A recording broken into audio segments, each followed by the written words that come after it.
pops in, if you could welcome him, that'd be awesome. Oh yeah. Hey Jojo.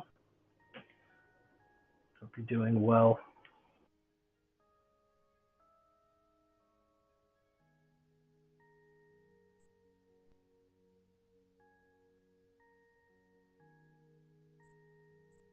We got the infamous CJ Meta event.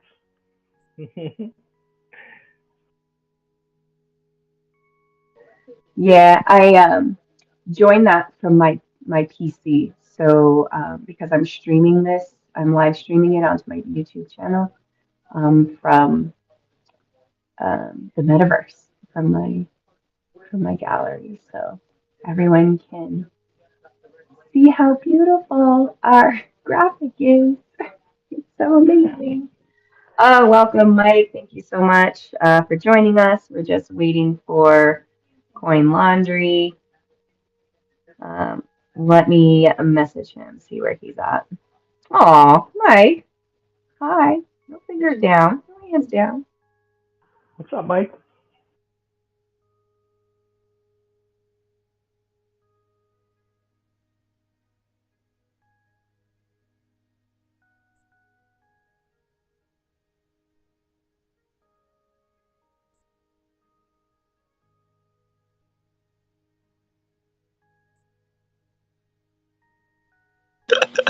I pressed the wrong button.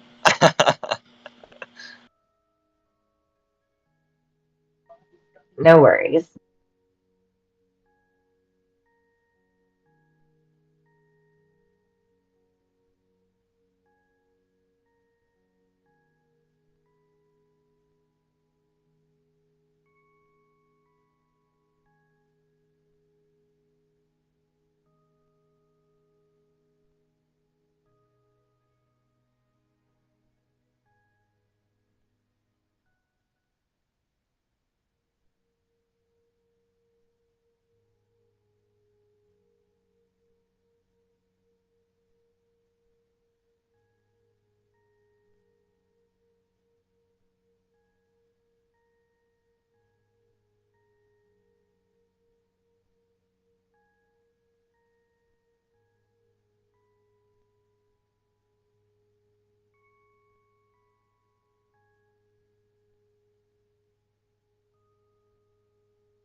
What up, Quiver? Oh, we got Jojo coming up.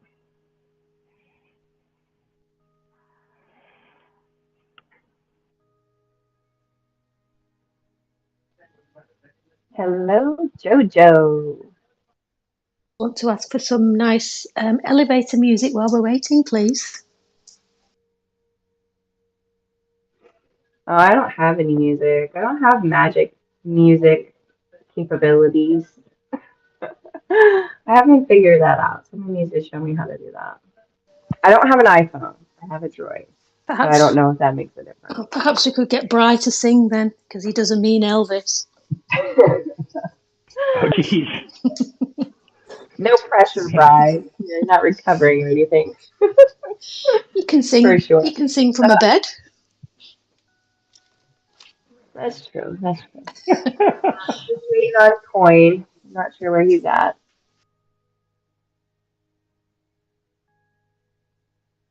Oh no, coin.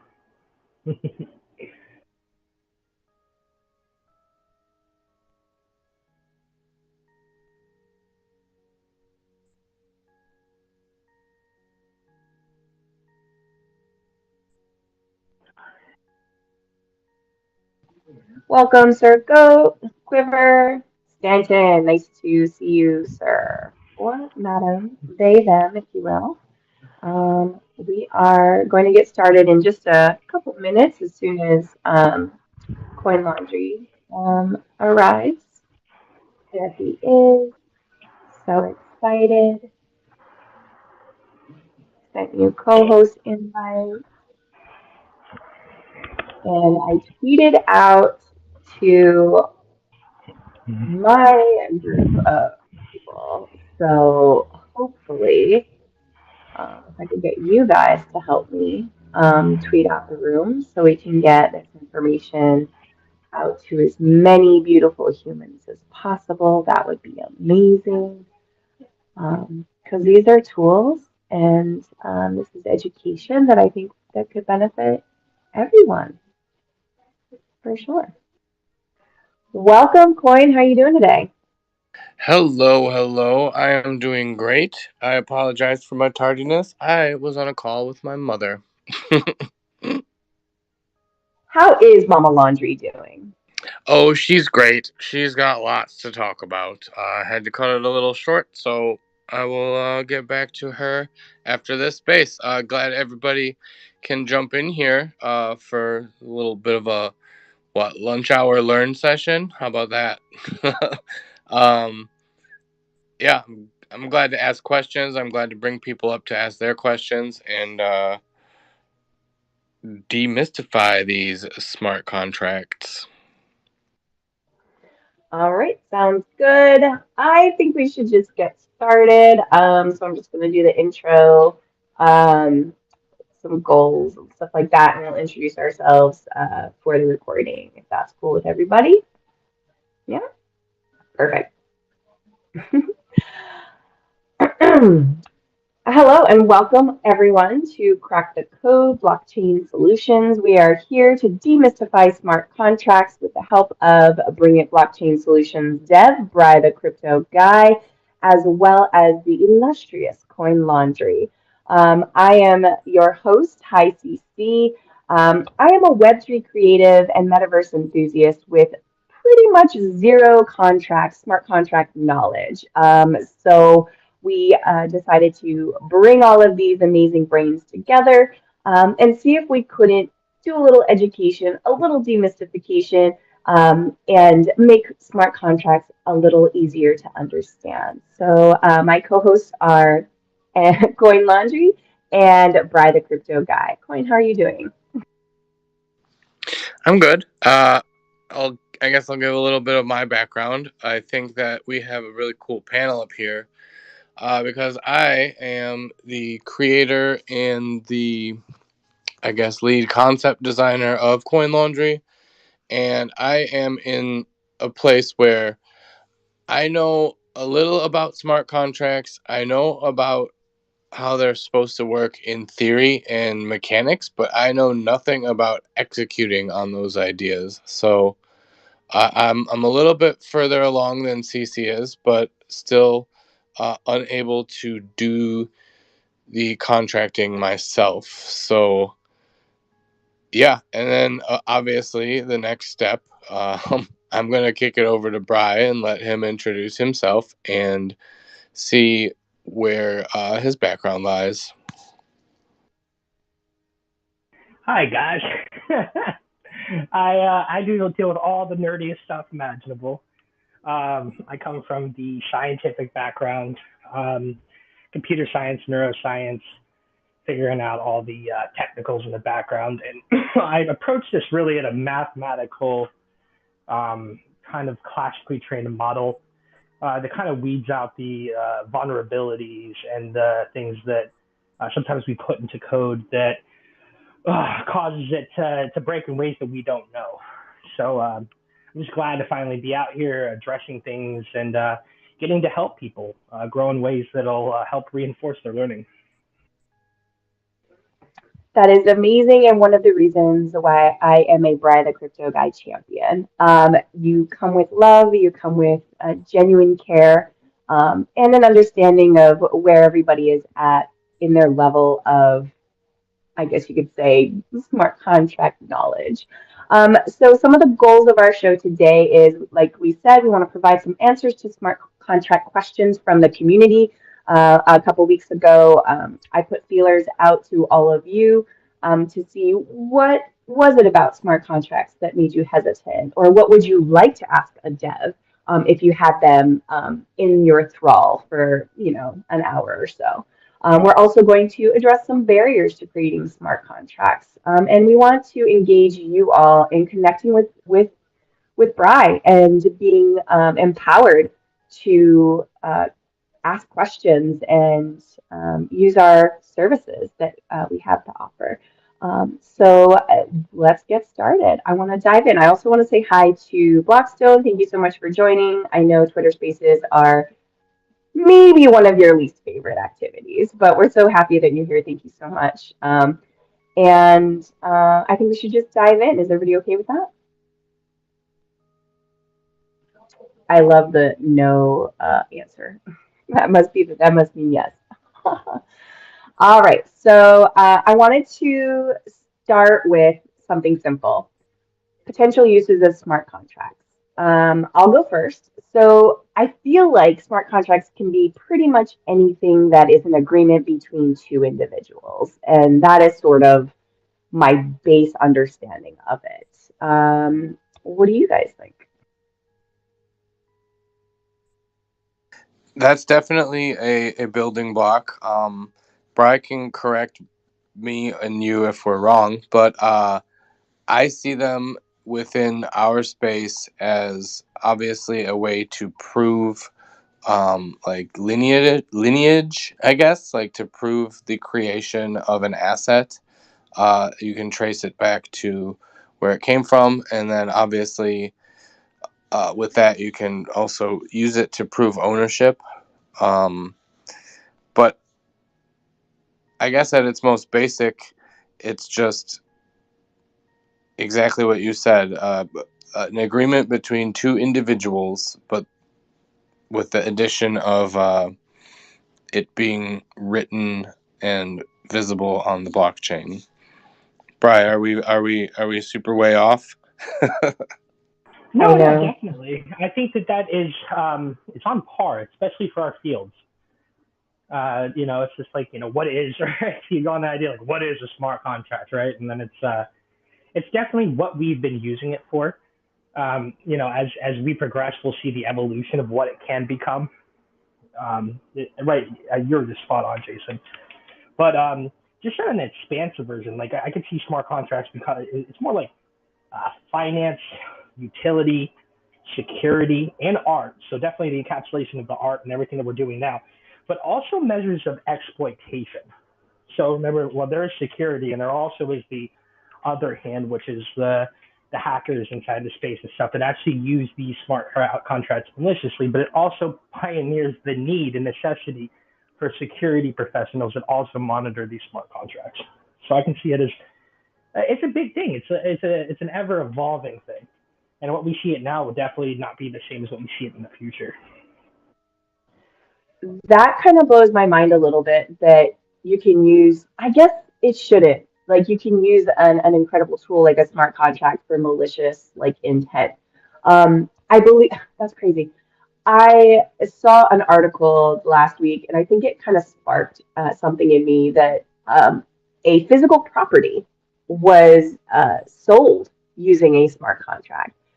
Do you see, Bri, do you see more physical assets being tied to smart contracts in the future?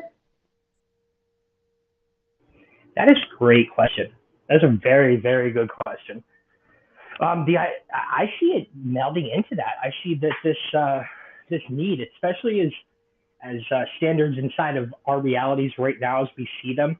Anybody in the states or anybody in sort of a government situation sees the legality and the need for certain kind of licensing that the smart contracts provide. That I see it really taking hold in that and also evolving in the fields of like real estate, property, um, going down the line of just not like the papers for property, but the papers for anything that you do in general that have to have you attached to it. Because think about it, right? So if you have your property on the blockchain, what's more kind of official than that, right? You can't really change it. You can't really do anything with it. It's as Jason said, it's just an agreement between two people. So I can see that really molding and really evolving coming out of that field. That's incredible. I'm really happy to hear you say that because I think it would be cool for the future of, our generation, like our younger generations being able to like have these non-fungible tokens in their wallets, and this is how they live their lives in this sort of like digital physical like reality. I think that's super cool. Um, I guess I had a question in my head about the how you see the future, um, and then it just slipped away because you said something super interesting, and it had to do with physical assets and the digital world, and I cannot remember it for the life of me. Coin, do you have any questions? Kind of. I just had a thought, and we're talking about the future of smart contracts, but maybe some listeners and myself included would like to, I don't know, hear the past, kind of where they started and the concept behind them. And is this a new concept, Bry? The new concept, I want to say that we're really at the precipice.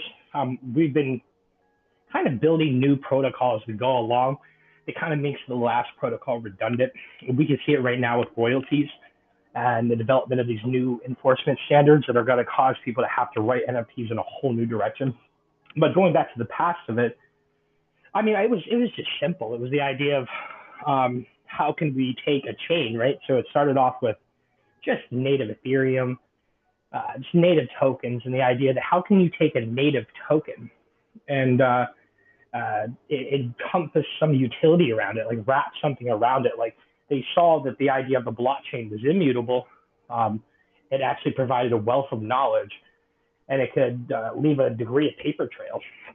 So when it comes to that, they were able to literally just take what's called an Ethereum virtual machine, set it on top of the blockchain itself, and from there, I don't remember what the first contracts were used for, but like people way back in the day, like Bored Apes, writing their simple contracts for NFTs on top of that, DeFi's, a lot of trading stuff, so people were able to build their markets and everything directly on top of these blockchains.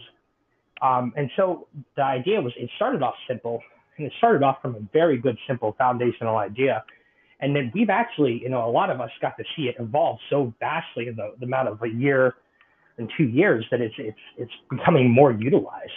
The idea that these paper trails left by the nodes on these blockchains have provided us with some serious, serious utility and serious evolution to come out of it. And we're already talking about real life properties. We're talking about digital properties.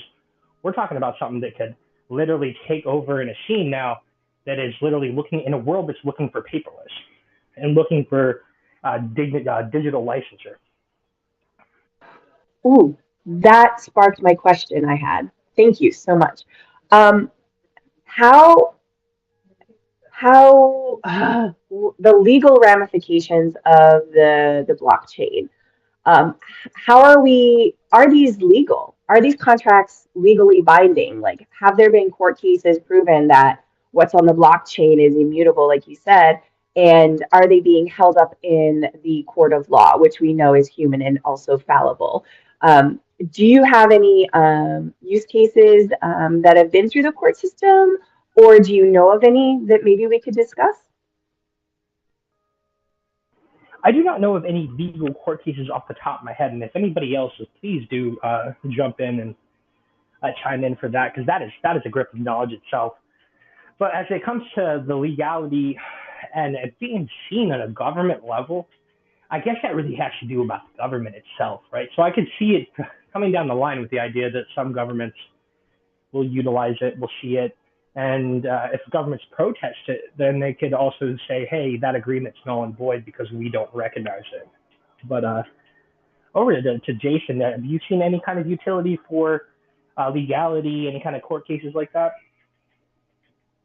Not necessarily tied to like the smart contracts themselves, the only court cases that I've seen have been basically fraud, which I guess is a good thing, or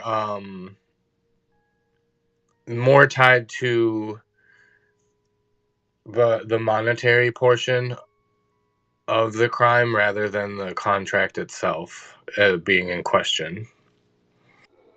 I think I'm going to be writing down suggestions for another crack the code. Maybe we dive a little deeper into this topic because I think it would, for me, it's interesting to think about the how how enforceable, I guess, how enforceable are these contracts? So say, I sell something to Coin and I make a promise on the blockchain. How is that enforceable? Are these legal systems going to back Coin up on his like claim against me that I, like void, broke a contract or, that's kind of fascinating to me. Sorry. Total tangent. Sorry, getting back on track. So I have another question. This comes from our community member VDK, who is not here, and I'm not bitter about it. How does one build a time machine? And this question I was really like quick to dismiss at first, but my panel decided that we can address this. So I will turn it over to Coin. Yeah, this question tickled me in a way because on the surface it's very it sounds very silly, but when you think about it, what the blockchain really is, all it really is just a record of time, and everything is measured in time. So with that mindset, Bri, how would you build a time machine? So I guess I have two answers, right? There's the empirical science side that wants to start talking about time dilation, and then there's the smart contract side that wants to talk about how to control time using a smart contract. And so the let's start off with the smart contract side. I mean, sometimes it's necessary to be in control of time. So we need to be able to have things happen at certain intervals, and being able to use blockchain time and the idea that it is a constant and it is immutable. So making smart contracts like soft staking, where the idea is that you need to distribute tokens at a set amount of time, reflections and any kind of tokenomic systems, stuff like that. These are actual living time machines that literally categorize and invest in time itself, based directly on top of the blockchain using these smart contracts. And for a quick little, if this was a time dilation thing, I'd say that all you need to do is build something that can go faster than the speed of light, but then you would only move forward into time. So that would be my little 2 cents on that one. Oh, excellent. Coin. No, I was just gonna agree with the time dilation aspect of things. Yeah, I think most people would rather go back in time. So we're still working on that part. I Oh don't yeah, know. that gets advanced. Then you're like, okay, well, if the speed of light is a positive chemistry, then you have to look at the other side. If there's light, then so must be dark, and then you have to look at dark chemistries and basically the anti-speed of light and how that would work in like negative chemistry and anti everything. That's fun, but that's crazy. All right, you guys. Let me just reset the room for a second. We have some new friends with us. Welcome to Crack the Code Blockchain Solutions, where we are demystifying smart contracts and I guess discussing time travel with the help of Brilliant Blockchain Solutions, Dev Fry the Crypto Guy, and of course the amazing Coin Laundry. If you have any questions you want to ask before our Q&A section at the end, please use that fun little blue box at the bottom right of your screen. And if you could, please retweet the room so we can help as many creatives as we can. And then also, we are here for you. So if you want to request up, oh, hello, Batsukhan, nice little wave there. Ira, so nice to see you.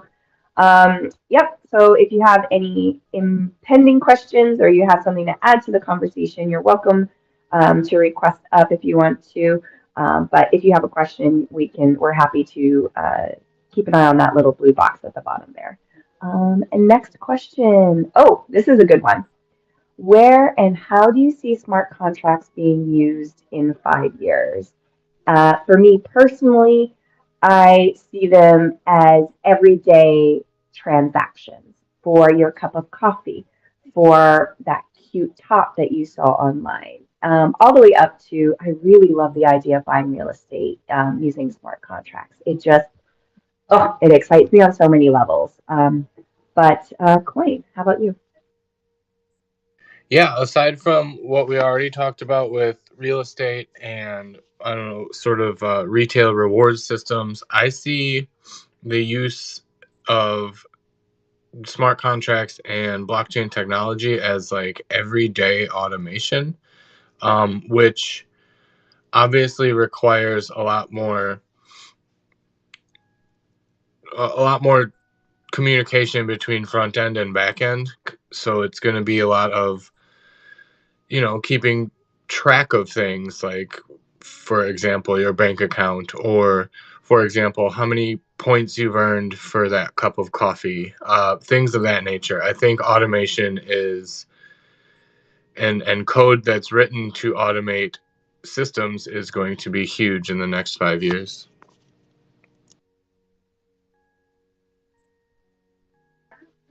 How about you, Bri? What's the work required behind all of this futures talk that we're doing? Is it a huge job? Are you up for it? What are your thoughts? Yeah, I think that a lot of the devs that are on the edge of things, right, are really looking forward to that question particularly. Like where have we come until now? It's leaps and bounds, and where will we be in the next 5 years? And a part of the answer to that question would have to be the involvement from the outside sources and kind of thinking about what the utility that they would bring to the table as well. And so we see big companies like Disney, Starbucks, a whole list of companies that are bringing to the plate. Like they see the ability, right? So it's not just like as it is now, but they see what it can become.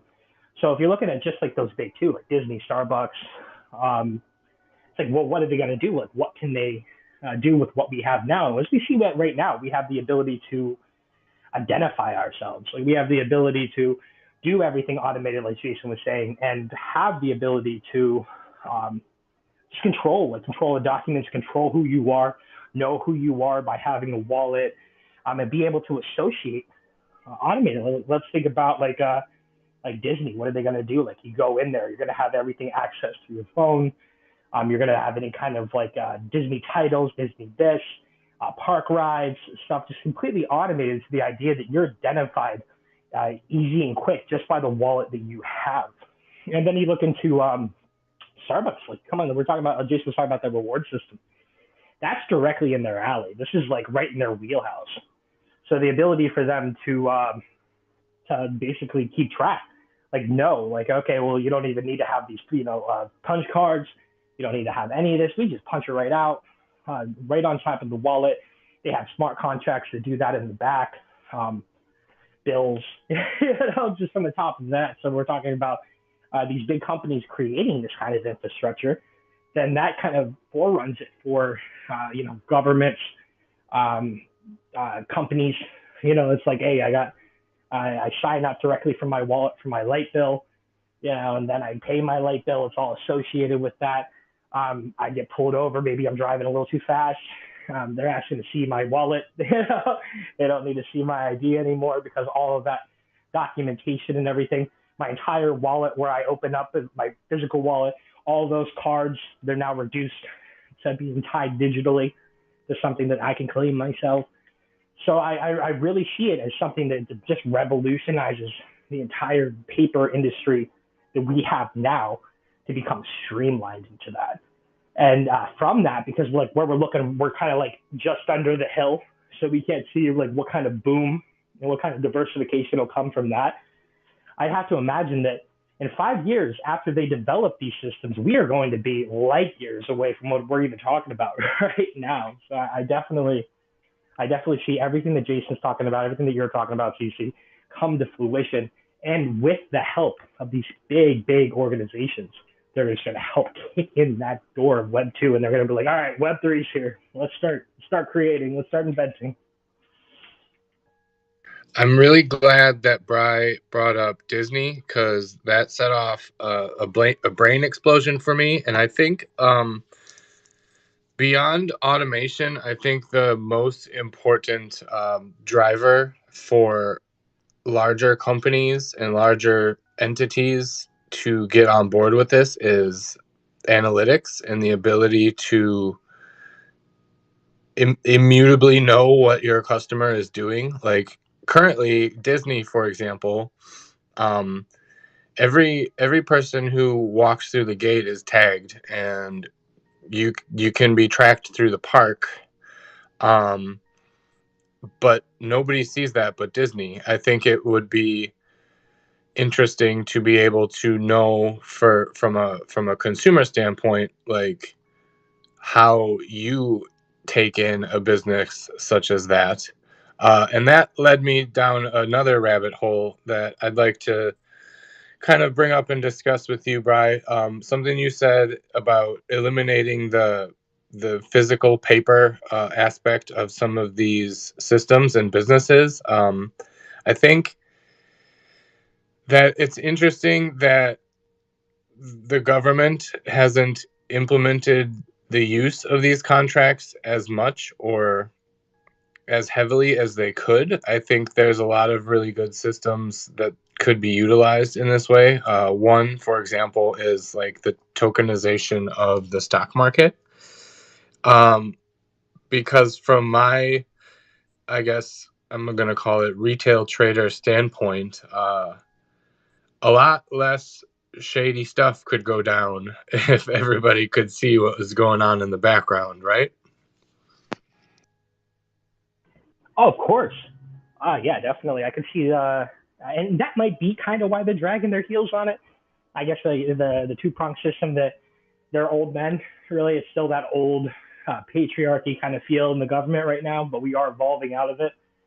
And two, maybe they just don't want the the transparency. So I could see as we evolve that could really help the entire organization of the systems and the transparency of the government itself. But along those lines, I mean, I think I've recently heard of developments inside of the healthcare industry where hospitals are going to start to organize data, or at least try to attempt with these new software models that use Web3 and smart contracts to be able to organize, especially when patients are in there. There's a lot of information. There's a lot of things going back and forth, especially like, you need lab work, you need patient information, just a ton, right? And so with the organization of this, it becomes transparent, but it also becomes secure. So the idea, the underlying deal with blockchain is the zero knowledge, non-interactive proofs. And what that means is that the idea that I can show you, I can have the information behind my back, like I have my ID behind my back, and the other person, without ever having to see my ID could know who I am beyond a reasonable doubt. Now, something like that, utilizing information, especially with the necessity for HIPAA compliance and the compliance that there's a need for patient security, they can organize this huge, huge, massive paper system into a tightly organized blockchain smart contract Web3 engineered system that completely goes a lot faster. And I think a lot of these problems, like we're looking at government, we're looking at bureaucracies, we're looking at healthcare, a lot of it really is tied down by the maintenance and upkeep of these data systems that use these paper-based systems. And I could see it just going light years ahead when it comes to them switching over to this. The idea of being able to streamline the healthcare system in such a way um, blows my mind. It is a broken system. I don't know if any of you are healthcare workers or know anything about the U.S. healthcare system, but it is broken. It is so broken. So just the glimmer of hope that they are attempting or exploring the idea of adopting the blockchain as a solution for some of their problems is so wonderful to me. And Bri, you just made my day, really. I did want to circle back to something that you said a couple of times, blockchain security.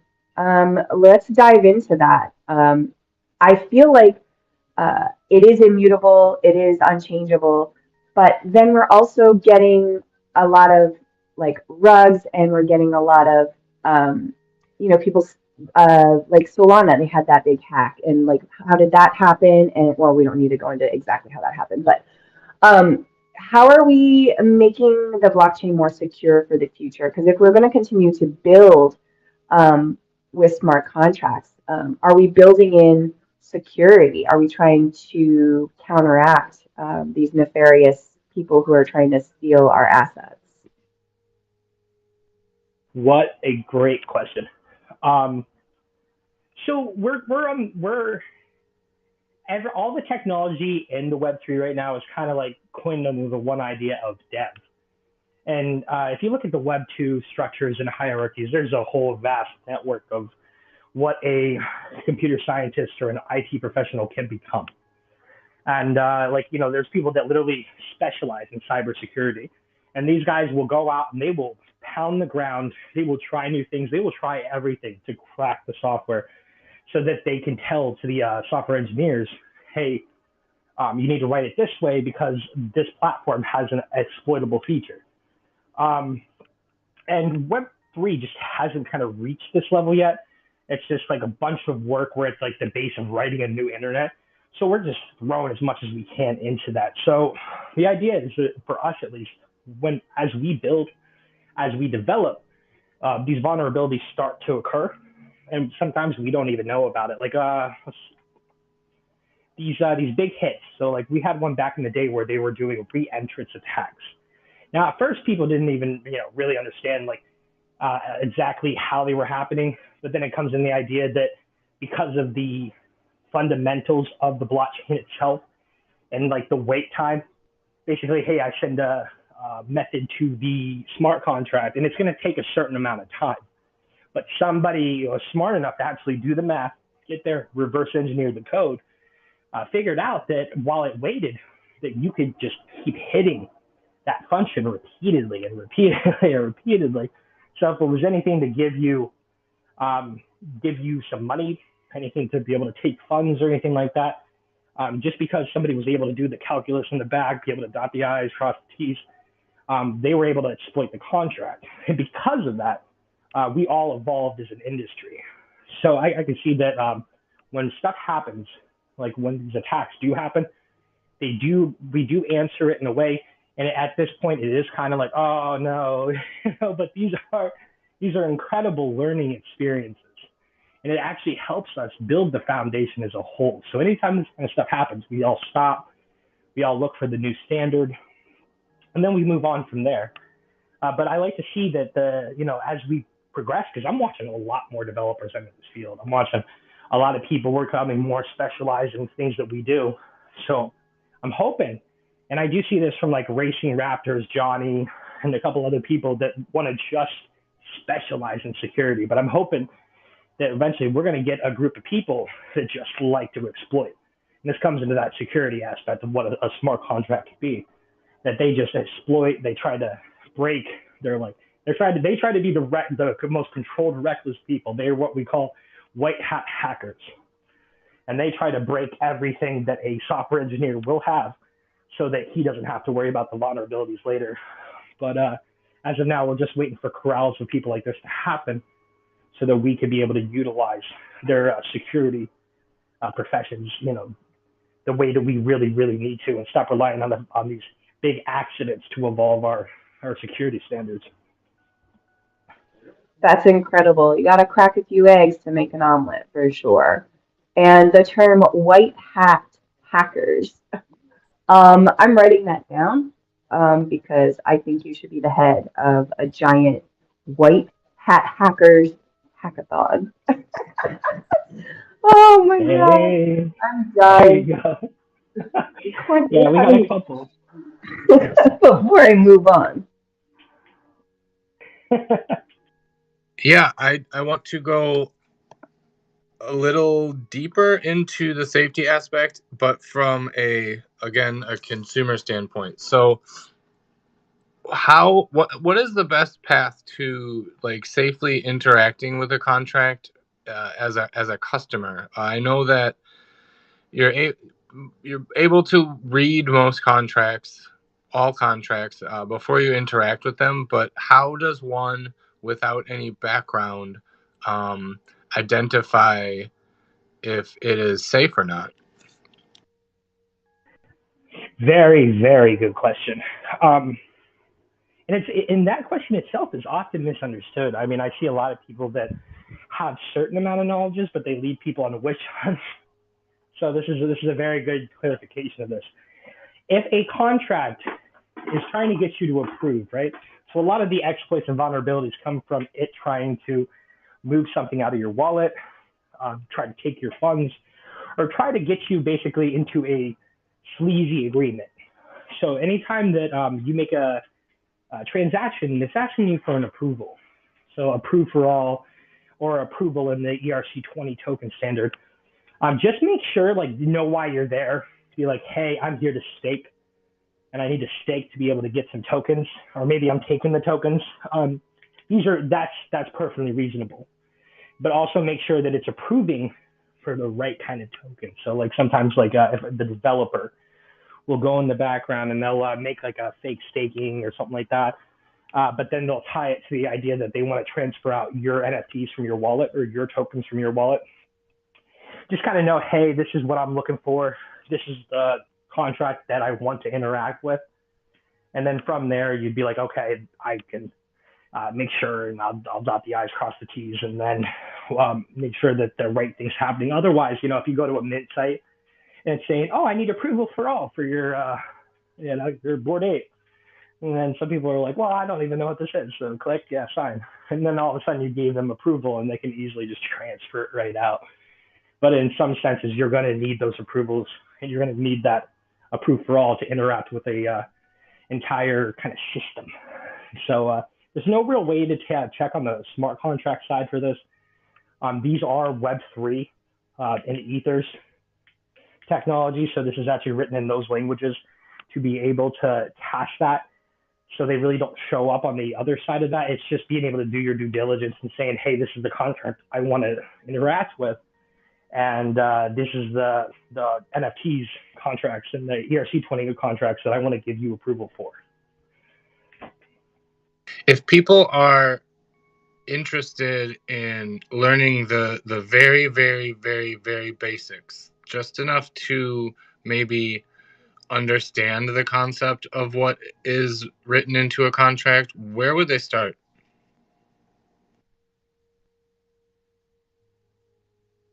Yes, definitely. They would start.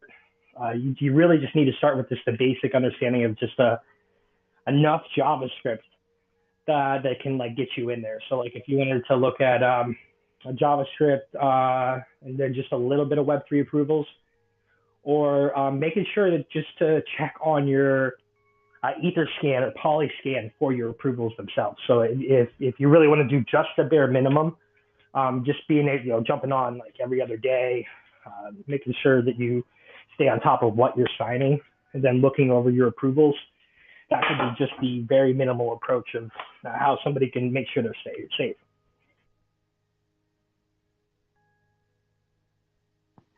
I love that. Thank you so much for sharing.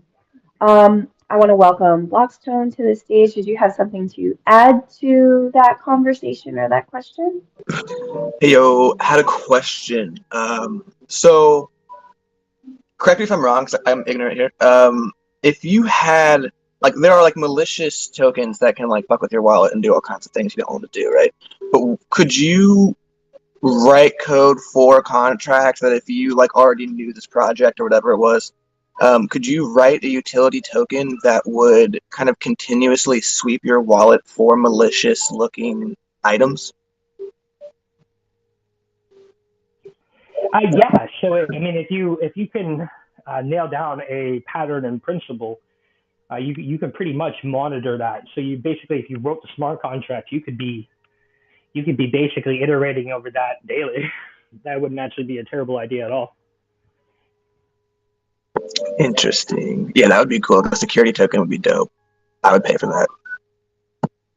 That's not a bad idea. Honestly, what you're talking about, especially, all right, so if you, and also if you use it as a forefront, right? Because you can make a security token and you could use it as a proxy for like collab land and other stuff that can identify that security token to your main token. So that way you wouldn't have to make an unnecessary burner. You could just peg it against this very secure system. So that's a really good idea. And congrats you on that. Hey, if you want to make millions, bro, go crazy. I'll still pay you. I'll add to the pot. Let's go. I appreciate you.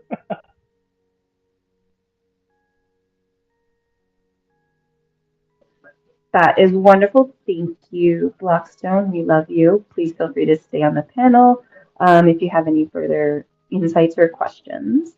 Let's welcome Bots of Cog to the stage. How are you doing today? Good. How are you guys doing? I'm doing wonderful. Thanks for coming up here. Hey, definitely. How you doing today, bots? It's always a pleasure to see you. Good. Good. Yeah, just interested in hearing what you guys have to say. And one of the best resources I found as well online, just in case anyone else is looking, is just learning like bits of Solidity code. One of them was Third Web, and then another one was, I don't know if you guys have heard that. I don't even remember what the website's called. It was like it was a zombie app, but it walks you through the entire code of essentially what is like a CryptoKitties type of game. I can't even remember what the website's called, but if you just search up like a zombie example Solidity or something, I'm sure it comes up. Yeah, crypto zombies. Oh, Yeah. sorry, Brad. You're all good. Yeah, you're all good. The crypto zombies is great. I definitely would pair people, and this is just kind of the classically trained approach. I would try to get people more fluid with the idea of the underlying coding. So maybe if you paired it with like a code academy, like a code academy fundamentals, and then you threw it right into like a crypto zombie, I could see people really getting the skills they need with that. Yes, JavaScript is kind of important. So See, when you say Java, I think coffee. So I've got a long ways to go. ATMs run on JavaScript. Oh, good. That's where I get my money for my drugs. Perfect. Love that.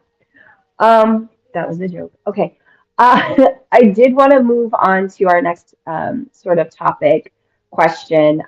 We did get some responses from our community saying that some of the barriers to getting more familiar or more comfortable or learning about smart contracts is the time and patience to learn something new and complicated. And I I agree. Like I think the fear of the unknown for me, and that's kind of why that was sort of the inspiration for this space, because I'm a total noob, was to talk to people who have lots of experience, less experience, and kind of demystify and also like take away some of that fear of the unknown for me. And that's like I think a human, it's just like one of our base human functions is that we avoid things that we're fearful of, for that, survival that we used to have to do when we were getting eaten by lions and stuff. So I wanted to sort of ask both of you, lovely gentlemen, what has your experience been like about learning something new or dipping your toe into smart contracts? I don't know, Brad, you've probably been doing this since you were born, so this might not apply to you. But at Coin, what has your experience been? Currently, within the scope of Web3 and my project and other people's projects, my experience has been I have a lot of ideas on things that I want to do, and I have a lot of ideas on on things that like my friends and colleagues are having issues with, but with no real technical or classical background, it's really difficult to get going. I I'm in a weird age bracket where I was not as interested in MySpace and Facebook as other people were when I was growing up. So I never got a lot of people's, first introduction to code and like HTML was with MySpace, and I just skipped that whole phase. So uh, I don't have that basic knowledge, and I don't know. I didn't know where to start when I started coming up with these ideas. I just have a whiteboard full of things I want to do and don't necessarily know how to get there or where to start. So I guess my question leading into that to Bry is, what do you suggest for like a base of education interested and hungry for that knowledge, but don't really have a background? Definitely, that's very important. And I did address this before. So if you're looking for a kind of like the dev, the IT like general approach about this, stuff like Code Academy, stuff that gets you first with the fundamentals. So I do like that there's specialized learning for like JavaScript and stuff like that, but that's literally just the flavor of the season. It could change. There's progression Python, there's progression Java, especially the blockchain, like the Spring frameworks, the Django frameworks. So being able to understand the theory in the background is going to help you evolve into the different niches that this field will advance in. So being able to start with fundamentals, like go to Code Academy, just like what is the theory, like what's the intro course, like how do I understand like what am I doing with the data? Like where do I get the data from? What am I doing with it? And then where does it go? And getting the foundation of just principles, object-oriented principles, patterns, a slight taste of architecture. This will definitely help you be able to think in code, which is independent of any kind of language. And so from that, you'll be able to get into like JavaScript, get into whatever you need to be able to wrangle the ideas in your head. So start off with Code Academy, start off with Udemy's, anything, but also make sure to try to tackle the fundamentals first. Like, do you need to know the theory, everything from arithmetic all the way up to architecture. So, and definitely have fun with it. Become passionate about it. Be like, when I was first started, I was insane about encryption, especially the history of encryption. So it was like, oh wow, like Julius Caesar and all the way back to like ancient Egypt and stuff. And you could see that literally it's kind of what built the Turing machine. It's what built everything that we know. So you start to look at why this happened and the fundamentals about what plays behind, and you literally have the keys to the kingdom. Bots of Cog, and then I'll turn it back to Coin. I have a question for you.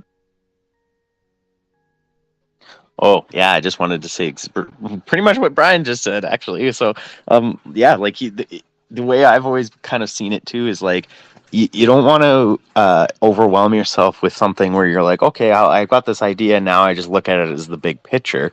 Like the best way that I've seen it myself, how I've approached it is kind of how Brian says, like each little bit and piece of knowledge, like you may know like a little bit of code of one thing or HTML or whatever, but those are all just different tools that you can use in your whole, tool bag of arsenal of things. So, and like the way that I've kind of always like had analogies for it when I've explained it to my friends, it's like it kind of is like learning a language, but it's like it's not a language. It's a language in its own, but you can't really understand how to code in general unless you know what like a noun or a verb or like each language still has those fundamental breakdowns to create how we speak, so like people that learn those the phonetics of things, they end up learning languages really quickly, and can speak like like 4 different languages around the world or like dozens or more.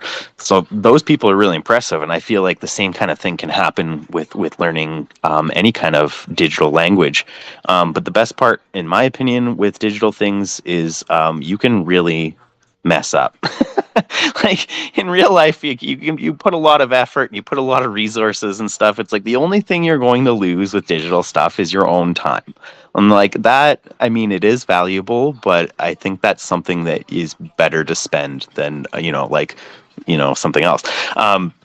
But like, yeah, like just try stuff, just go for it. Like if you're gonna break code and stuff, like that's the best way to learn, I find. And I find, like, kind of going off of what Coin was saying actually too. I don't know how to put this, is just my own opinion, so maybe I'm totally wrong here, but like I kind of like people that are stuck on the line between like not knowing the whole technical side of things and knowing a little bit, only because they have the dream. Like, I don't know, like they can, like, you don't pigeonhole yourself in a way. Like I feel like some people can avoid that, but like say you know a lot of code, then it's like, yeah, when somebody explains this idea to you, you're thinking in code and you're like, okay, well, I could do this, I could use this backend with this, blah blah blah, what tools do I have available? But then somebody like Coin, like, he could come up with an idea that no code even exists for yet. Like maybe we have to create something. So it's like there is a really good positive side to that too, but like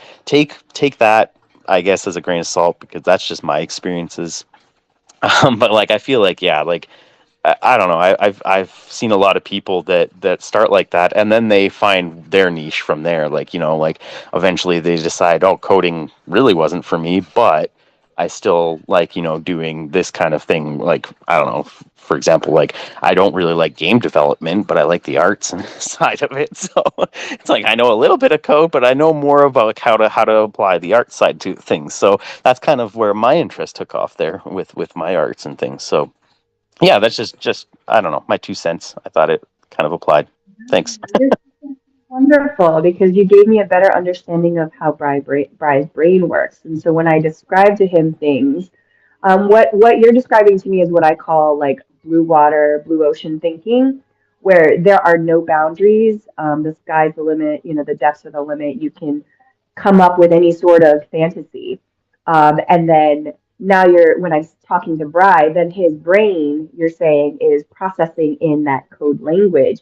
And like you said, whether there's already something that exists, and he says, oh, well, we can repurpose X, Y, and Z to make what you want happen, just like Blockstone did just a few seconds ago, just a few moments ago with the token, the security token idea. I heard Bryce thinking, and I was like, oh, that's what he's doing. And then when I say things, and I think with Coin too, like you said, he comes up with these crazy cool ideas, and no code has been developed for it yet. But that doesn't mean that it can't be developed. So I really appreciate your thoughts on that, and your insights. So thank you so much. And I do have a question for Coin, but does anybody have any question, comments, or concerns before I move? No, silence. I love it. Don't speak when Cece speaks. No, I'm joking. Joking. Okay, so Coin, I know that you're going on a journey into smart contracts, and I kind of wanted to sort of get what sparked the interest for you to uh, go back to school and do coding instead of just farming it out. Like, what's going on in that brain of yours?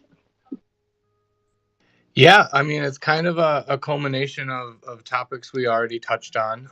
Obviously, I've fallen in love with this side of the industry, and like I said, and like Bot said, I have a lot of ideas, but I don't necessarily know how to execute them. And I feel like, no, no offense to Bry or Godvanter or anyone out there, but I feel like on a personal level, I would feel better not having to outsource everything. Um, and I think for me personally, it would be a better return on investment to learn how to do it myself, so I can work more in tandem with these people that I outsource to already and look up to. Also, like, from a personal learning standpoint, I have tried to for lack of better terms, teach myself, various readings and, videos, tutorials, what have you. It just doesn't work for me. So I did. I applied to a dev code camp. It's a 25-week program run through my local university, University of Wisconsin. And yeah, it was really fun so far. I had a couple meetings with admissions counselor, and he told me that his typical admissions meetings last 5 to 10 minutes, but we talked for an hour and a half on our first meeting. I asked apparently all the right questions, and I am a really good fit. I think it takes a lot of critical thinking and a logistical mindset, and I am those things. And so my goal is to not just the necessity of being able to produce tools and other things myself, but like I said before, I have no basis of knowledge, and even if all I get from it is that basic knowledge, then I can use that to either guide other people to that path or expand on it for my own means. But yeah, I'm super excited. I started in February, um, and I guess this is humorous to me. But aside from the blockchain slash Web3 space, like, it would just be really nice to have um, certification in a field that's in mega high demand right now. Uh, the entire country is thirsty for full stack developers, and I've never really had a quote unquote well paying job. So if it doesn't immediately lead me into a Web3 sort of path, there's plenty of jobs I can take while doing Web3 in my own free time. And you're in amazing company with developers like Bry, Vans, um, all of them. And you're going to have a huge resource. So you better be getting straight A's, is all I'm going to say. We're all going to be keeping you accountable for sure. I want to take this moment to reset the room. I want to welcome everybody to Crack the Code Blockchain Solutions, where we are demystifying smart contracts with the help of Brilliant Blockchain Solutions, Dev Bry, the crypto guy, and the amazing, the one and only Coin Laundry. Some of the goals of our show are answering smart contract questions from our community. We're addressing barriers to creating smart contracts as well. And we want to engage you guys in connecting with Bry and other devs and the services that are being offered. I'm Cece. I'm a Web3 creative and metaverse enthusiast with almost zero, yeah, I would say, confidently zero contract knowledge. And some of the things, some housekeeping things, if you want to hold your questions until the end, or if you have something to add to the conversation, like Watson Hog here, who is amazing, we love you. Please feel free to raise your hand or speak up for sure. But any like questions or anything like that, please hold to the end. And I just want to move on to the next question if you guys are cool with that. Oh, we have Stanton with his hand up. What's up, Stanton? Hi guys, I'm Stanton. I've been a software developer for about 25 years. I've just recently got into smart contract development, but if you don't mind, I'd like to circle back to the security. I just want to ask Brian a question: is that all does all smart contracts have to live on a EVM on the mainnet, or can these like hackers set up their own sort of like EVMs which you interact with? Because if it is in the mainnet, could they not do some sort of validation to see if there's any like fishy code in there before it actually accepts it onto the mainnet? Yes. So they do, as of this moment, so they do live on mainnets, right? So I don't know exactly how it might work in the future. They might be able to do some like forkable validation and stuff like that. But as of right now, they should.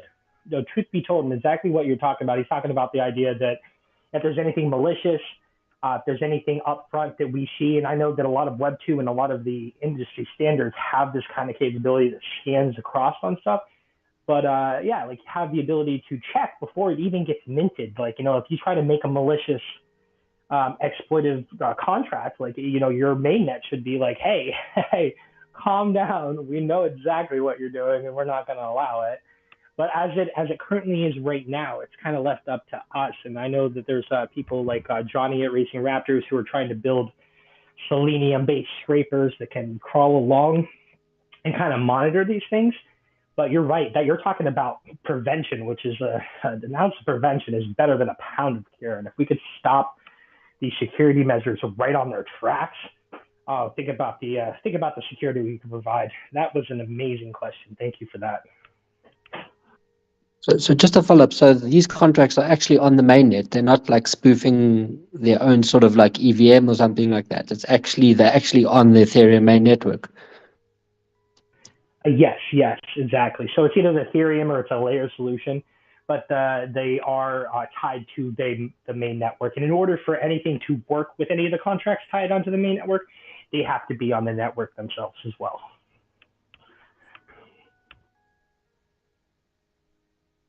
Ooh, good questions. Any follow-up questions based on those replies? No? Okay. So next topic of conversation I wanted to bring up because this is, for me, it's the current option that I have because I don't have an extensive background with smart contracts. But no code options for beginners like me. What are the pros and cons? I've kind of looked into it a little bit, and like Bot said, what is it, Web3, Nifty Kit. There are some no code options out there where it's almost like plug and play, but I haven't used any of them. Because of, I guess, mostly because of the cost involved. And also, I'm a little bit hesitant because what freedoms am I giving up with using those? So I wanted to turn it over to you, gentlemen, to sort of run down on the pros and cons of our no code options. Yeah, I think I'll take this first, just because I am not a coder and I do use no code solutions. I am moving away from that in the future, in the very near future, but I have used tools like NiftyKit in the past to do minting. It's very simple and easy if you just want, if your only goal is to be able to own your contract. The cons about it are obviously the fees can get a little bit out of hand in my experience. Earlier in this year, it was very affordable to do these no code solutions, but as time progresses and as businesses develop, they want more, more and more. So I've been with NiftyKit for just under, I would say, 9 months, and they've changed their pricing structure 3 times in that 9 months, which, like I said, from a business standpoint is understandable. You got to just keep bringing in revenue, but at what cost, right? So from my experience, a better solution, if you do not want to or do not know how to do your own code, is to find someone in your community like Bry, who you connect with and who knows how to do this. And I'm not going to say you're going to save money, but I think you'll sleep better at night knowing that money is not going to a giant corporation or a company that's just there to make money. I am going to be utilizing Bry for future drops, and I am having him write in a pricing structure on the contract. So that's an option, I'm sure, with any developer. And it all depends on like your connection with these people. No code solutions are great, but do your own research and figure out where that money is going, I guess, is my advice and suggestions. Bri, do you have any add-ons? And then I have a follow-up question. Oh, of course, yeah. I don't advocate against no code solutions, and I know stuff like Third Web and Nifty Kits are great for new artists because I feel like it's difficult for new artists because it's just a series of questions that have some of the most vaguest answers possible. So being able to get in with like Third Web, who I think has a very low price point right now, and it's working really well for people. But what it comes to is evolution. So it's the idea that these brands can really help you get your foot in the door, but they do cap your utilities at whatever they can do for you. So if you need to start doing things, you need to start, let's say like you have a staking system, but you want to have a gamification as well. So Taco's having the problem with this at this current moment. It's you need to have the NFTs in your wallet, but in the wallet in order to be able to provide any kind of extra utilities. So now you're left with, oh crap, they don't have soft staking solutions. What am I gonna do? And so you're left with either having to learn or reach out to a dev anyway. And with this kind of evolution, we're actually seeing it play out right now.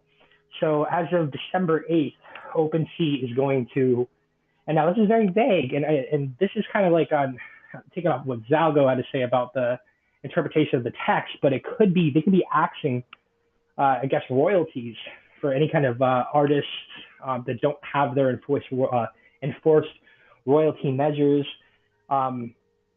Anybody before that these marketplaces are going over to a completely new standard.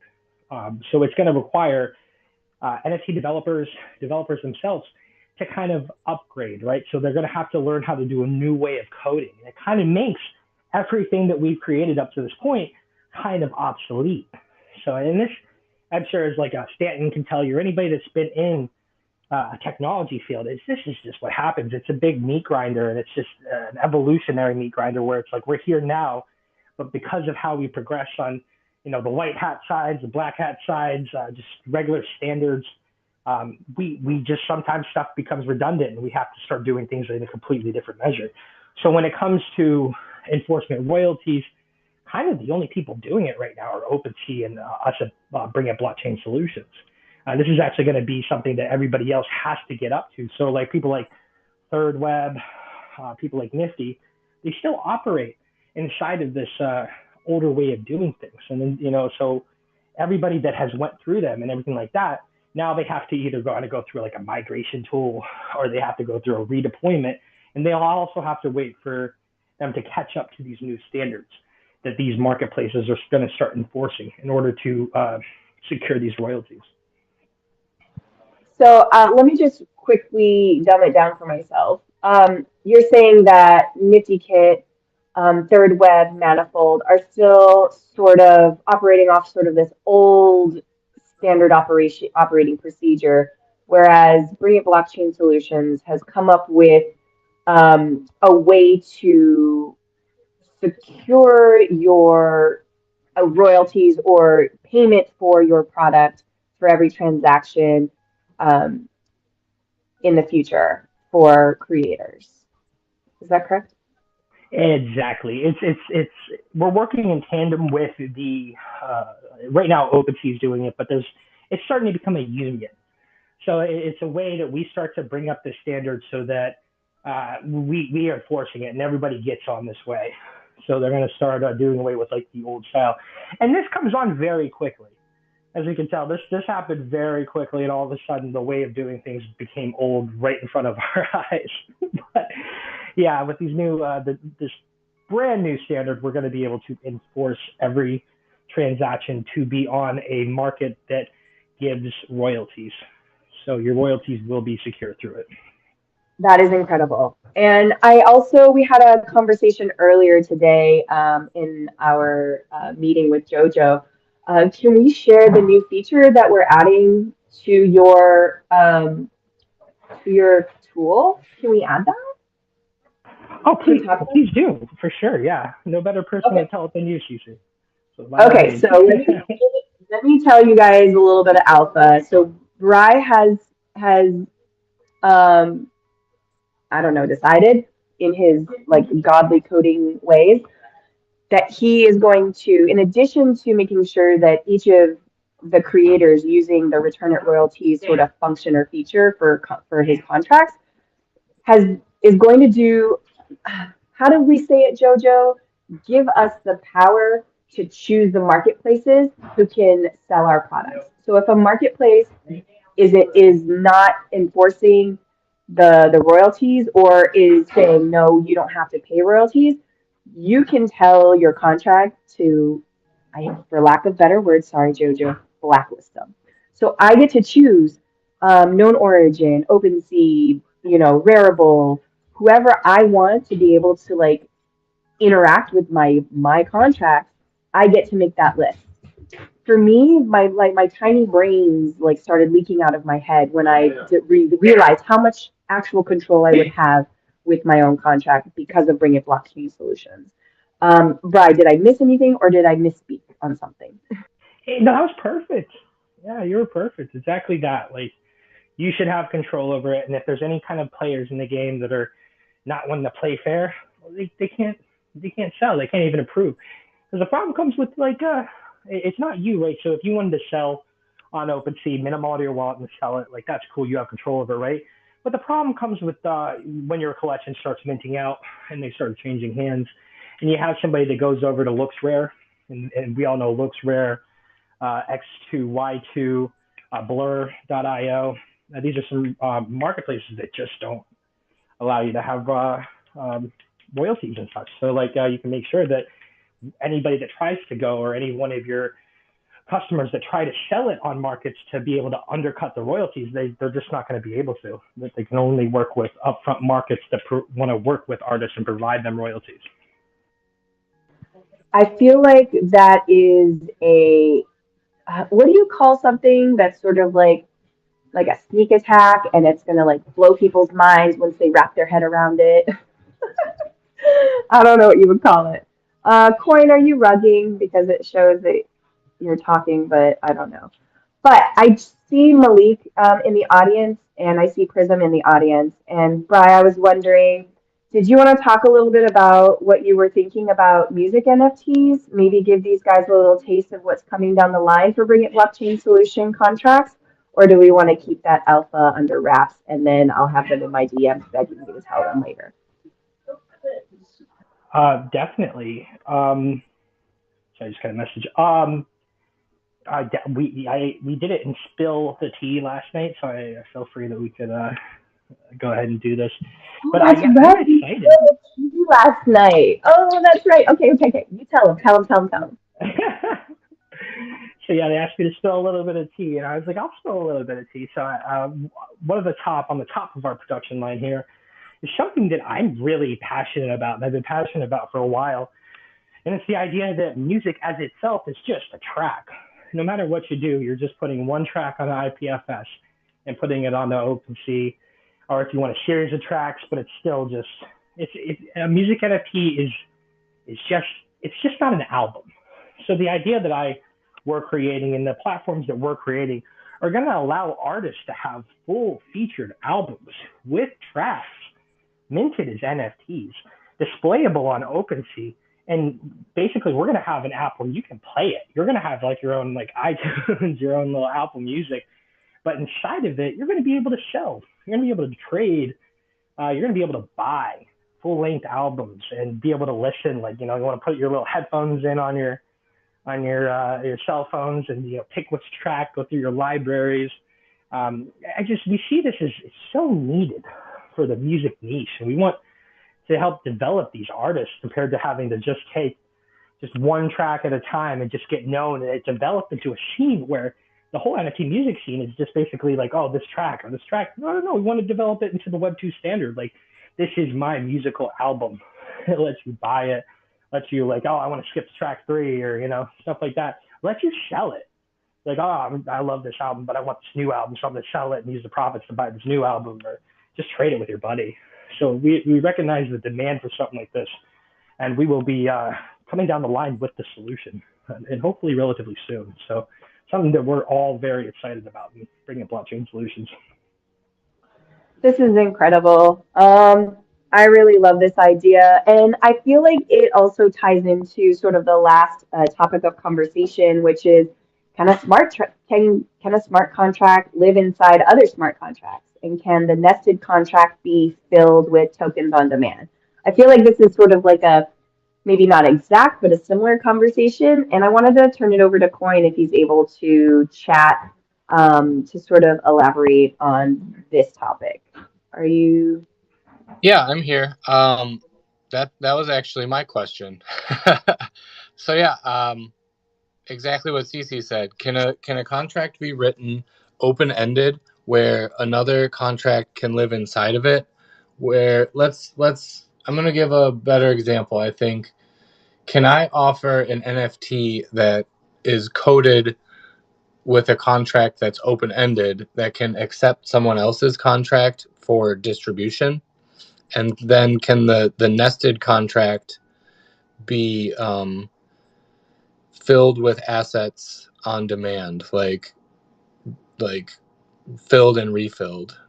That might be a little bit too multi-level for this space today, but that was my initial question when the first tweet about this space went out.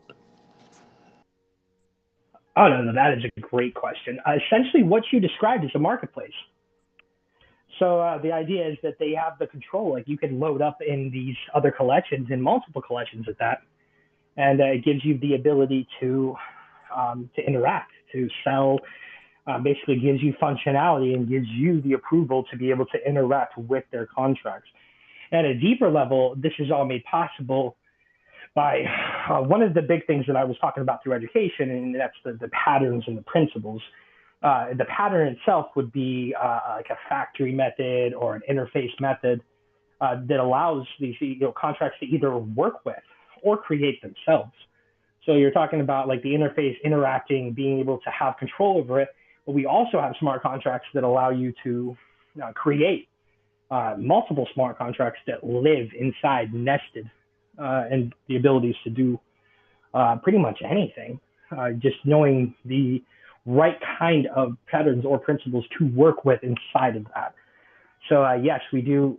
Contracts can have tokens that live inside of them, can have other contracts live inside of them, and we are utilizing that all the time. So definitely a big one to learn with that would be the interface pattern. Um, be able to take in contracts, a lot of like staking methods.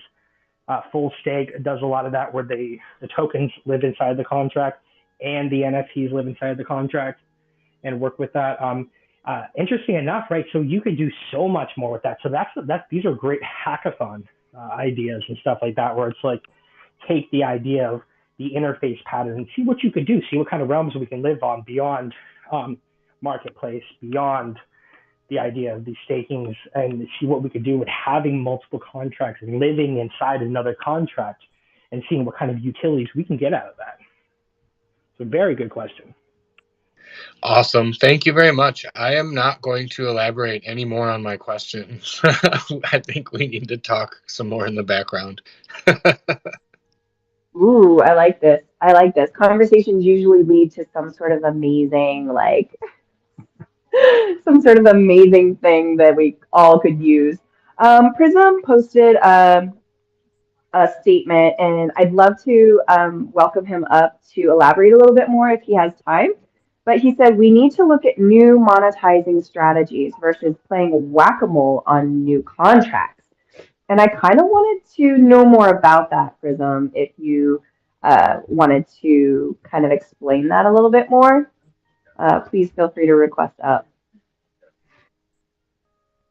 Yeah, definitely. I'd love to get a little context out of that. And plus, I love talking to Prism. I think it's always good. Great conversations with like-minded techies. Great diversification there. He's a special level of nerd that we all just absolutely adore. While he's coming through the tunnel, hopefully he will. All right, Prism, are you with us? Hello? Am I here? Did I Hello, make it? Hey, welcome. The tunnel My the, favorite the color. tunnel Sorry, was Coin. dark, but it's much more, it's nice and clear over here on the other side. Um oh my gosh. Yeah, so I think, well, so Magic Eden has, like, on the Solana side, Magic Eden has had this issue with the with with the royalties as well, so like making it optional and the buyer can basically give you it's like turned into a tipping system, um, because the smart contracts have never had the capability of like enforcing a royalty. Um, so that's something that like a lot of people may have been surprised by that, like that is the case, and that the smart contracts by like marketplaces can help like do it, but it was kind of like they were doing it kind of voluntarily.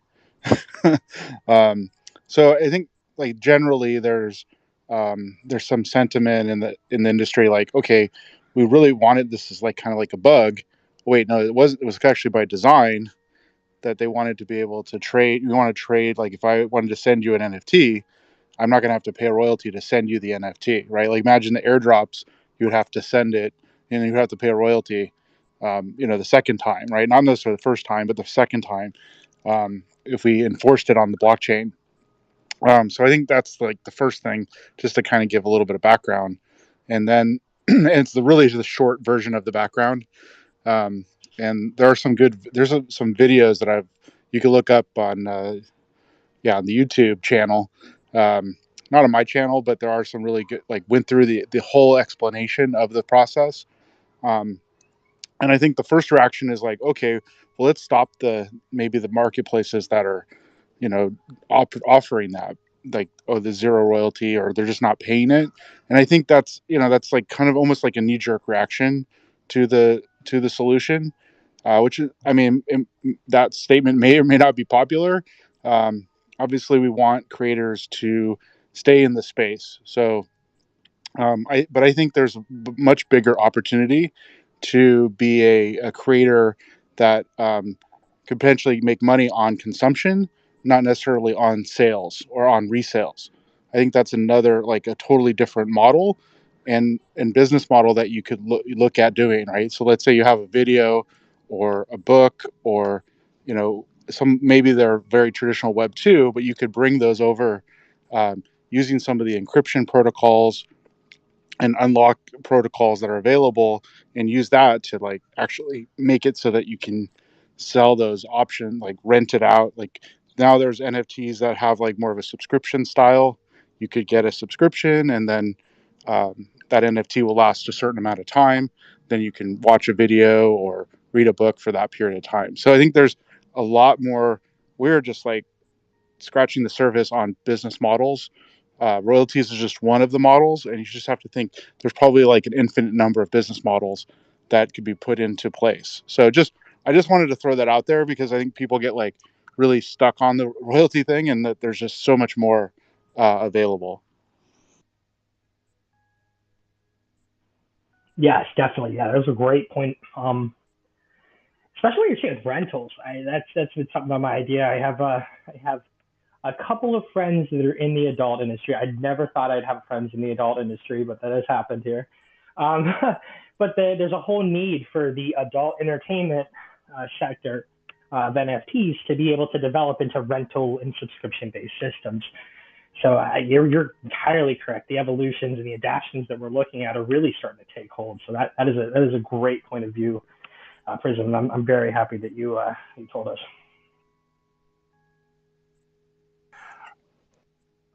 Yeah, the other thing is like, yeah, you're just gonna keep running into another marketplace that opens up. I mean, I know that right now with smart contracts, you can pretty quickly start up another marketplace. Like that, it's almost like a template. You could just change the template. Another person can do it, and then so it's like, that's why I'm like, I can see that just as whack-a-mole.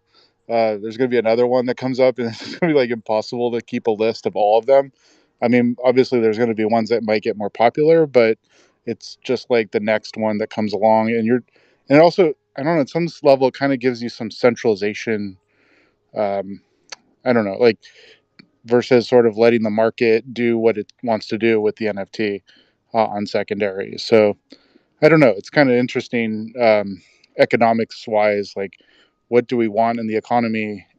Do we want people to trade, if more freely, without having to be enforced on sometimes a very steep royalty? Some of the royalties are pretty high. and you have to pay that every time, whether the market's going up or down. So just something to food for thought there. I'm going to hop in here, and I love the conversation. I love the expanding of horizons, but I also like the idea of what Bri was saying earlier, where in essence, with bringing blockchain solutions and public, I'm not sure of any other um, um, solutions like that. You can have your own mini marketplace where you have control and they can be viewed and seen from any marketplace in theory, but you get to control who can interact with the contract.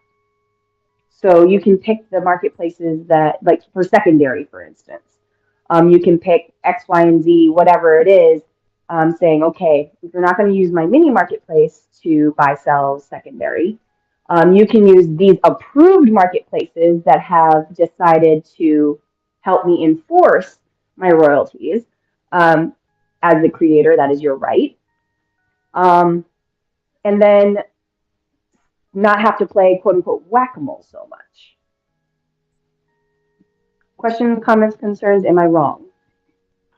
Oh no, you are correct. And it's just kind of where the standard's going. So you see the marketplaces, OpenSea's already doing it. Us as developers already notice it and already on top of it, and the other marketplaces will just come through with that anyway.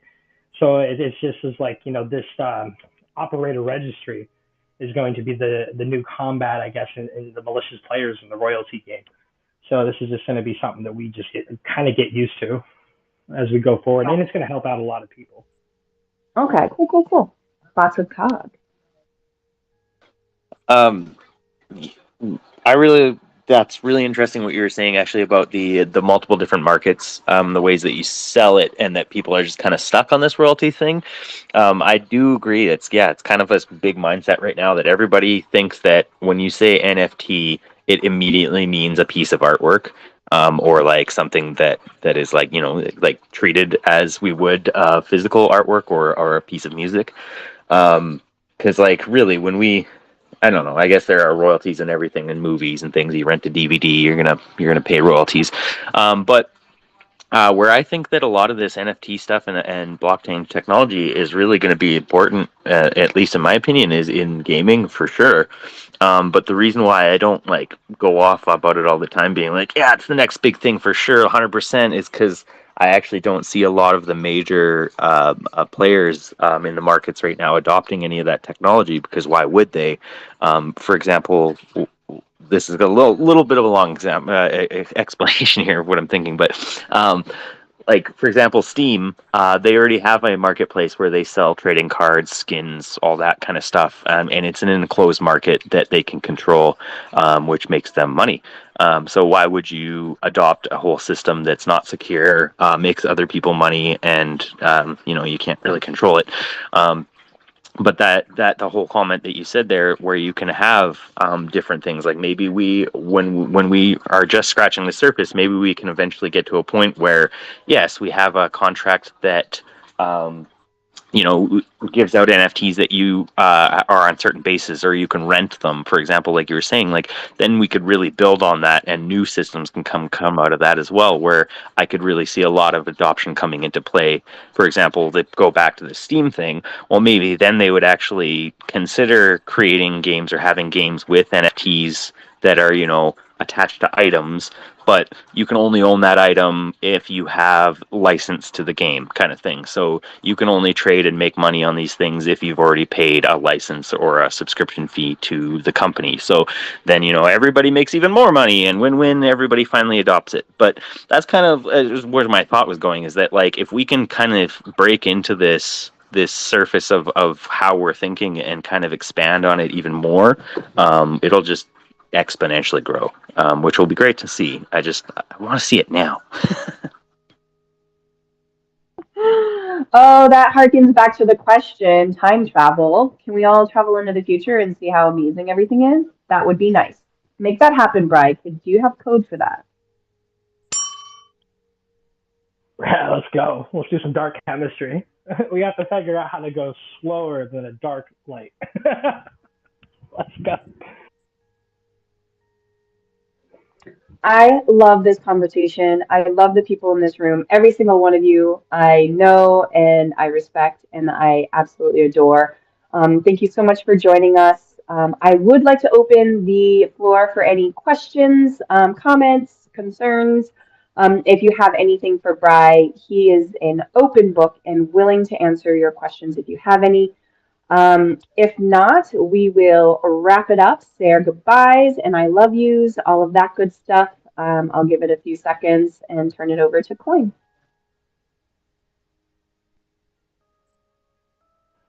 I did get a DM from the God Fanter, so if God, if you wanted to come up and ask that, that'd be really cool too. This would be a good setting for that. Feel free to do that. I apologize for getting called on and not answering. I got a phone call at exactly the same moment as I was called on. So I'm gonna bring Godfander up here, and I know that they have a question.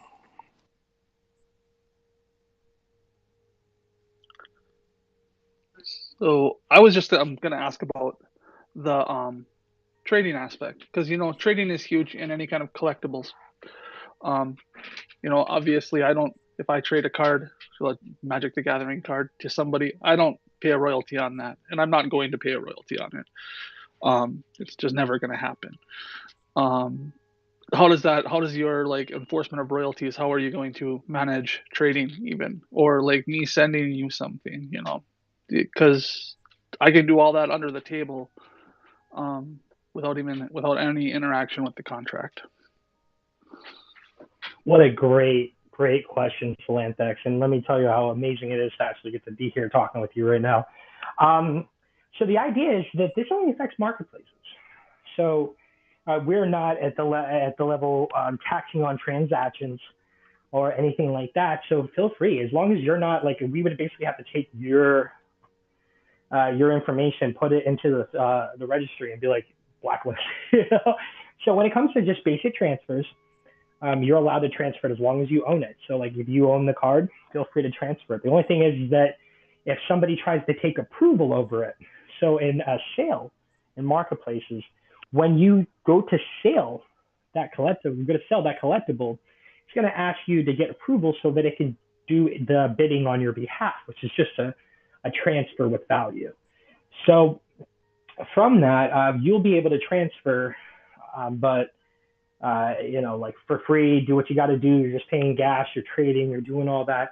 And if you want to do it on the table, more power to you. You want to trade with your friends. You want the most availability when it comes to that. So definitely, the only time that this will come into effect is when marketplaces, you're trying to give approval for a sale on marketplaces that don't offer royalties. And so when it comes down to the royalties, if it's like Magic the Gathering, which dude, I love Magic the Gathering, the Brothers War is coming out in a couple of days. I'm excited. I'm a huge Brothers War fan. But when it comes to this kind of thing, it's really up to it's the collection. And the collection, when they say they want royalties, it's like, do you want to buy into a collection that has royalties, or if you don't? And that's really just that's the consumer's preference, and that's something that they will always have power over. But as it comes to transfers and stuff, you're freely able to transfer anything to your friends, to whatever, transfer it to the burn wallet. That's completely in your power, in your control, and your right to do. Yeah, that's what I'm thinking too. That's what I was thinking. I just wanted to clarify and get it out there because that it is really kind of the consumer's choice. If you choose to buy something that has royalties, you agree to that when you sign up, when you buy it. And I don't really approve or think that people should be circumventing that because you agree to it. I agree, when I bought my elephant, I agreed to pay royalties um, when I sell it. That's just how it should be. If I chose to not, that's wrong. Definitely. And I am so glad that you came up here. Big fan of Philanthex. Anytime I get to talk to you, it's always a pleasure, my friend.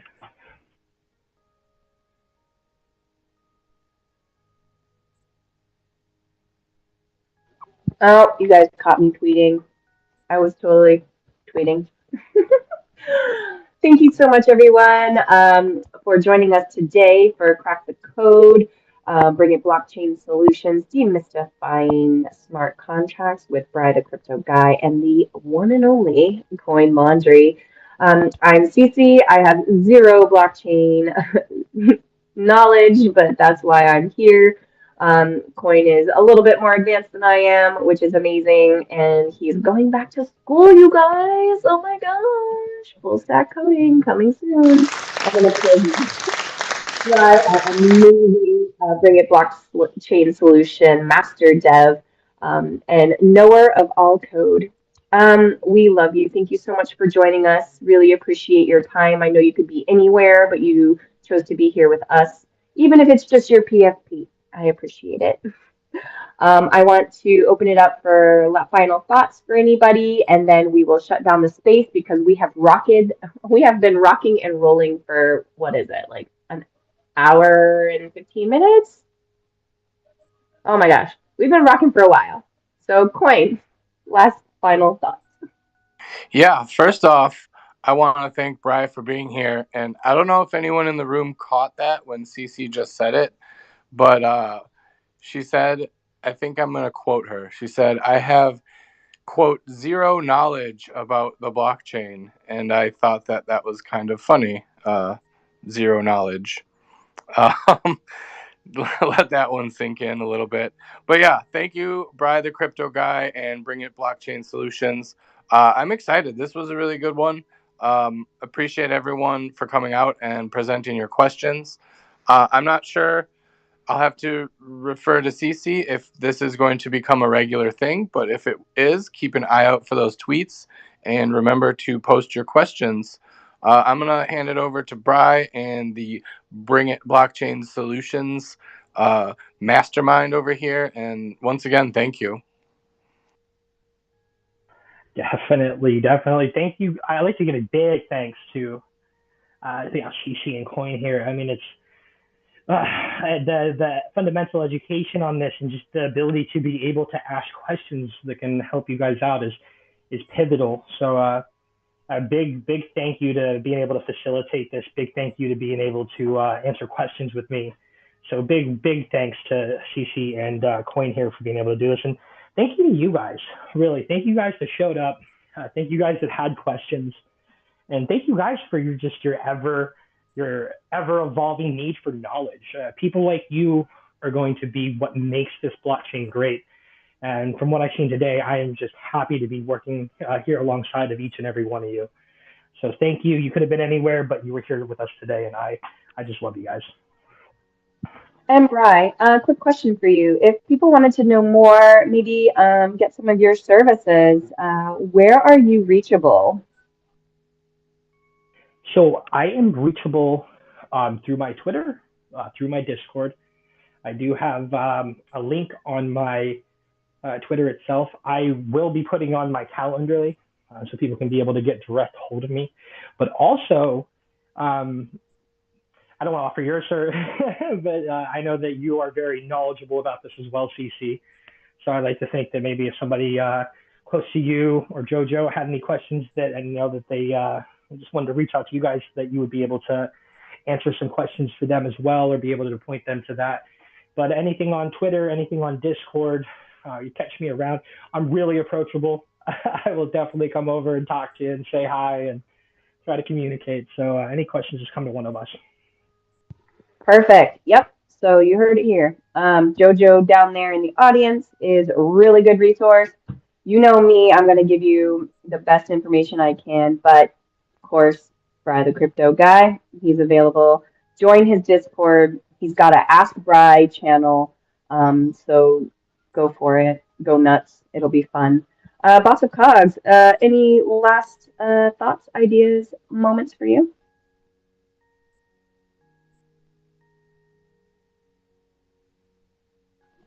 I bet you he's eating a sandwich and can't talk. So I'm gonna skip him. I'm gonna go to Prism. How you doing? Any last thoughts?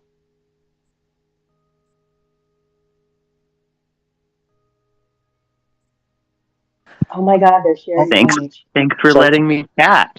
Yeah, like I was. Um, sorry.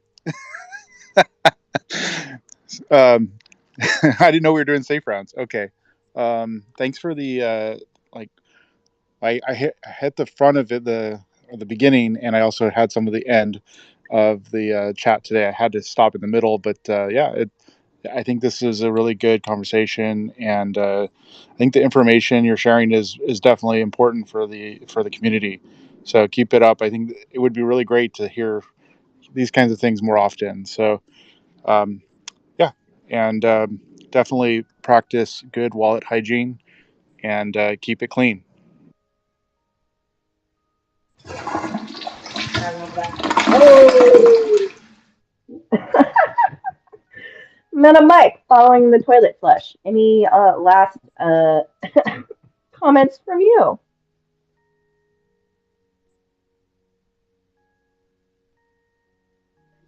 Uh-oh. Everyone eating sandwiches today? I know it's late for JoJo, but if you want to speak, throw me some hearts. She's good. And oh, God Phantom. Oh, God Fanter. Do you have any last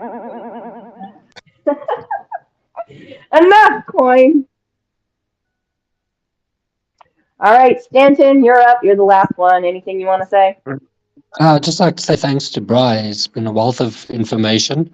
I'm definitely going to be looking you up and seeing what you guys are up to. Wonderful. Thank you so much for joining us. We really appreciate you. Feel free. Yeah, if you guys want to see more of this, throw us a little DM. Let us know if you want more blockchain solutions, cracking the code. I've got a couple topics that I wrote down. For instance, the legal ramifications of the blockchain. Is that a thing? We can totally dive into that.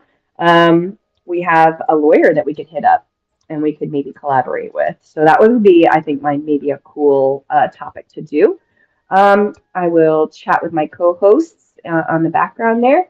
But I just want to say thank you for joining us. It has been a pleasure spending this time with you today. And follow each other. We're all here together. A rising tide raises all boats. And we're all going to WAGMI. I love you guys. Have a beautiful day.